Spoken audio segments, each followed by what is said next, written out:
Well, you know, there are two Washington, D.C.s. There's the federal Washington, D.C., which is the White House and the Washington Monument and the Mall and the Capitol. But then there's another Washington, D.C., and that's the real D.C. Because that federal D.C. changes every 4 years or so. But the real D.C. has been here for over 200 years. And that's mostly the African-American Washington, D.C. Well, we're sitting at Ben's Chili Bowl. We have been here for these 60 years, surviving a long, glorious, and inglorious history.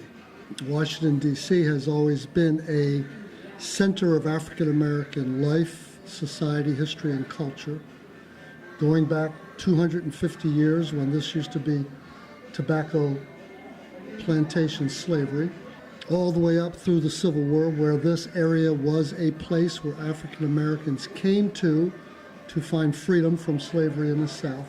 With the beginning of Howard University in 1967, this area really became the black Mecca of America because most of the best and brightest of black America came to school at Howard. And so consequently in 1910, the U Street corridor became known as the Black Broadway because this corridor held 5 major theaters, 14 barbershops and beauty salons, and a couple dozen cafes, blues, and jazz joints. Anybody who wanted to be anything performing in Black America would perform here on the Black Broadway.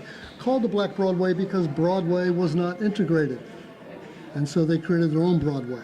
So Ben's Chili Bowl opens up here at the heyday of the Black Broadway, of the Black Mecca of America, right here in Shaw. But it survived some very rough times because in 1968, Dr. King was assassinated, and this community exploded in a rebellion, and the fires swept through the neighborhood, burning about a third of the businesses down. After the 68 rebellion, African Americans who could leave the community left, and they left behind a charred, burned out community, where what filled that void was drugs, violence, and crime. And from the 1970s through the early 1990s, this place was a very dangerous place to be. But then something happened in 1986, and that was the subway was constructed here.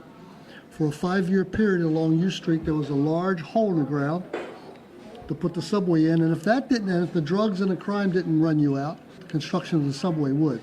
No businesses survived except for 3, Ben's Chili Bowl, Industrial Bank of Washington, and Lee's Florist Shop. In 1992, Bill Clinton was elected president, and that changed the whole tenor of the city. The whole nature of the city changes because now Democrats move into the city and Republicans leave.